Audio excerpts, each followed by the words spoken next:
అత్యుత్తమర్యాం కులే లక్ష్యంగా Narayana.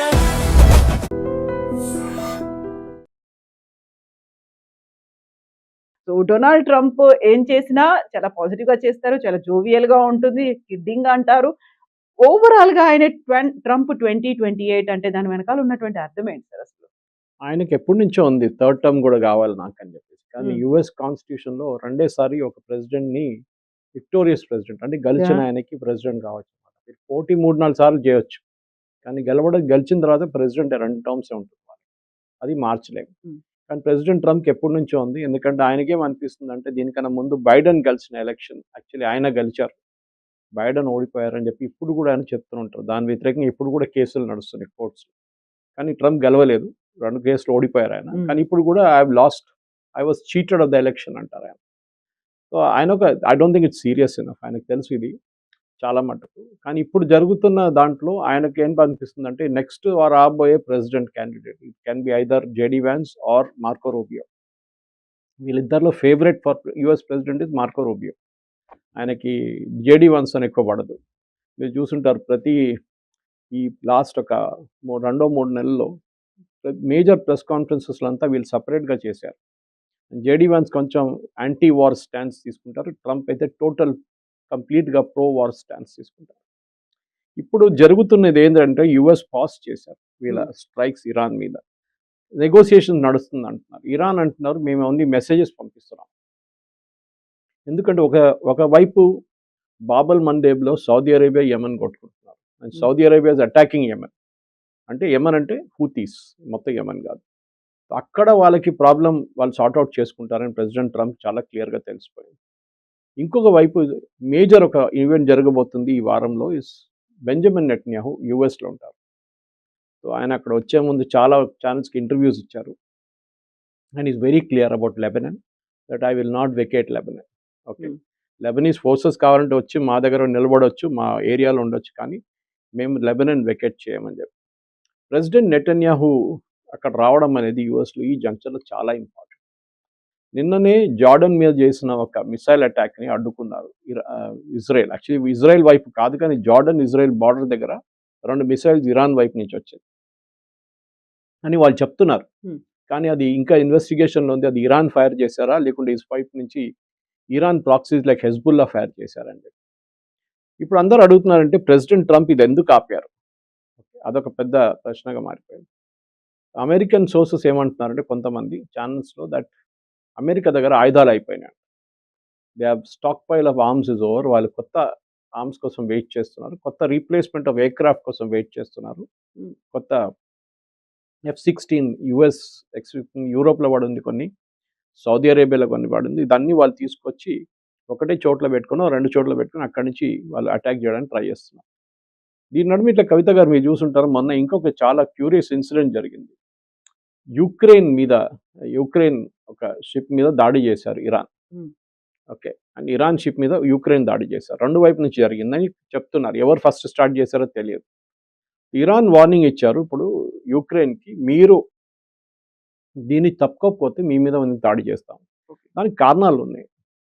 Iran use చేస్తున్న Shaheed drones mass produce చేసి యుద్ధం మొదలయ్యే ముందు, అంటే లాస్ట్ జూలై తర్వాత టిల్ ఫిబ్రవరి 28 రష్యాకి చాలా హ్యూజ్ క్వాంటిటీస్‌లో పంపించారు ఇరాన్ షహీద్ డ్రోన్స్.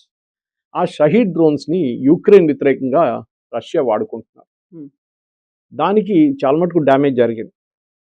సో ఇప్పుడు ఇరాన్ కోపం ఏంటంటే, ఒకటి, మీరు మా ఆయుధాలని పంపించడానికి అనుమతించట్లేదు ఒకటి. రెండోది, మీరు ఆయుధాలు యూజ్ చేసి రష్యా మీద దాడి చేస్తున్నారు, రష్యా మమ్మల్ని సహాయం చేస్తున్నారు అని చెప్పేసి. So Iran and Russia become unlikely కాదు, లైక్లీ అలై. అండ్ ఇప్పుడు యుక్రెయిన్ మీద కొడితే అది నేటో ఏం చేస్తారు?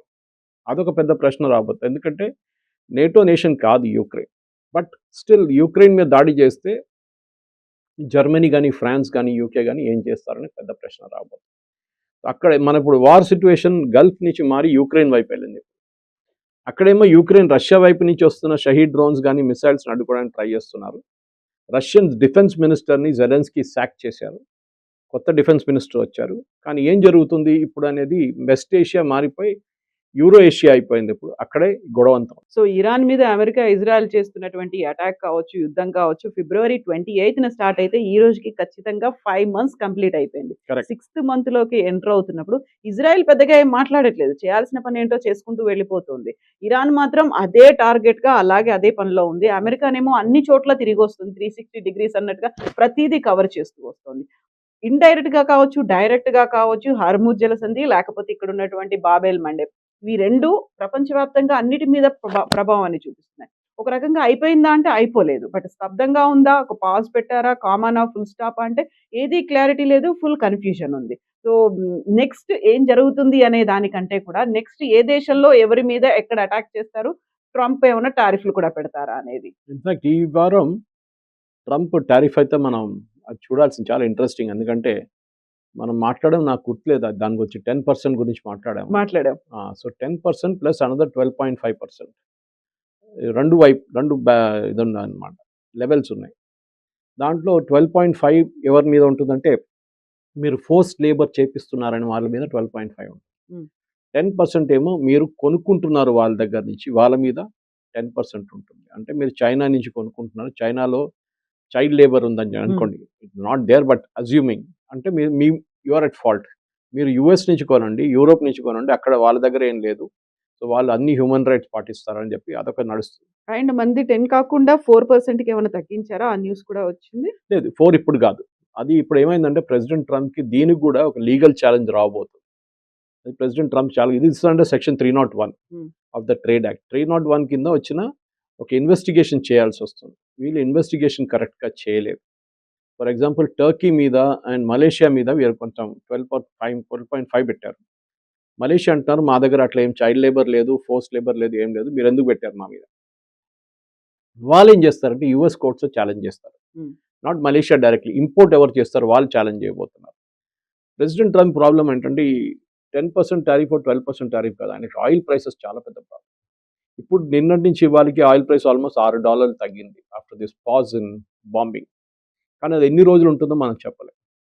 ఇన్ఫ్యాక్ట్ అలాంగ్ విత్ మన నెటన్యాహు గారు వస్తున్న పాటు Zelensky is also there this week in White House. And Zelensky ఏమంటున్నారంటే రష్యా ఇరాన్కి ఇంటెలిజెన్స్ ఇస్తున్నారు, యుఎస్ బేసెస్ ఎక్కడుందని చెప్పి, దాంతోపాటు దానికే కరెక్ట్గా ఇరాన్ టార్గెట్ చేయగలుగుతున్నారు అని చెప్పేసి. కానీ దాన్ని ట్రంప్ అంగీకరించట్లేదు.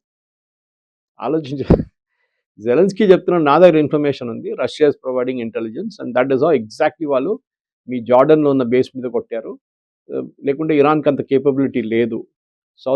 సౌదీ అరేబియాలో అప్పుడు యమన్ చేస్తున్న హుతీలు చేస్తున్న అటాక్ కూడా రష్యా ఇస్తున్న ఇంటెలిజెన్స్తో చేస్తున్నారని జెలెన్స్కీ ఆరోపిస్తున్నారు. జెలెన్స్కీకి ప్రాబ్లం ఏంటంటే ఇప్పుడు ఈ ఇరాన్తో యుద్ధం పెట్టుకుంటే ఆయనకి రెండు వైపుల నుంచి ప్రాబ్లం ఉండబోతుంది. ఒకవైపు నుంచి ఇరాన్ మిసైల్ కొట్టడం మొదలు పెడితే రష్యా వైపు కాన్సన్ట్రేట్ చేయలేకపోతారు ఆయన. అటునుంచి రష్యా కొడితే ఇద్దరు కోఆర్డినేట్ చేసి కొడితే జెలెన్స్కీ పని అయిపోతుంది. అండ్ స్పెషలీ ఆయన ఈ డిఫెన్స్ మినిస్టర్ని తీసేసిన తర్వాత అక్కడ చాలా పెద్ద ప్రొటెస్ట్ నడుస్తుంది, ఆయన రీఇన్స్టేట్ చేయాలని చెప్పి. ఆయన ఈ was a very popular guy defence minister వాళ్ళు. ఇప్పుడు అట్లాంటి సిచ్యువేషన్లో ఉన్నప్పుడు ఆయనకి యూరోప్ నుంచి సహాయం కూడా తగ్గింది కొంచెం మటుకు. అమెరికా ఏమో పేట్రియట్ మిసైల్స్ ఇవ్వట్లేదు, మీరు కావాలంటే తయారు చేసుకోండి, మాకే పేట్రియట్ మిసైల్స్ లేదు, మీకేమి ఇస్తామేమని చెప్పి ట్రంప్ చెప్తున్నారంట. సో అన్ని వైపుల నుంచి it's a mess right now. And president Trump దీని నడిమిట్లో కూర్చున్నారు. ఇప్పుడు మన వైట్ హౌస్ కరెస్పాండెన్స్ డిన్నర్లు కూడా అడ్రస్ చేస్తూ ఆయన చాలా మటుకు అక్కడ ఉన్న పబ్లికేషన్స్ వాళ్ళ మీద దాడి చేశారు, వాళ్ళ మీద లేనిపోయిన ఆరోపణలు అన్నీ చేశారు. న్యూయార్క్ టైమ్స్ కానీ సిఎన్ఎన్ కానీ వీళ్ళ మీద. మీకు గుర్తుంటుంది ఇదే వైట్ హౌస్ కరెస్పాండెన్స్ డిన్నర్ ఒక 2 నెలల ముందు జరగాలండి, 3 నెలలు. అక్కడ ఒక ఫైరింగ్ జరిగింది ఆ రోజు and then it was called off. President Trump position ఇప్పుడు ఏమైందంటే ఇట్ ఇస్ చాలా మటుకు మిడ్ టర్మ్ పోల్స్ చాలా దగ్గర వచ్చేసింది. ఇప్పుడు మనం చూస్తే గ్రేటెస్ట్ పోల్స్ చూస్తే కూడా రిపబ్లికన్స్ ఆర్ టోటలీ డౌన్. అది ఎప్పుడు అంతే, మీరు ఫ్రమ్ ప్రెసిడెంట్ రీగన్ టైం నుంచి తీసుకోండి, ప్రతి మిడ్ టర్మ్ పోల్స్లో ఏ పార్టీ రూలింగ్లో ఉన్నారో వాళ్ళు ఓడిపోతారు. ఇది ఇప్పుడు ఒక్కసారి ఎంతో జరిగింది, ఒకసారి I think it was somewhere in Biden's term అనుకుంటాను, అది ఒక మార్పు వచ్చింది అట్లా. కానీ otherwise it's totally against the government. ఈ మిడ్ టర్మ్ పోల్స్ ఓడిపోతే ప్రెసిడెంట్ ట్రంప్ నెక్స్ట్ 2 టర్మ్స్ ఏం చేయలేరు, అంటే నెక్స్ట్ 2 సంవత్సరాలు అయినా ఏం చేయలేరు. He will become a lame duck president.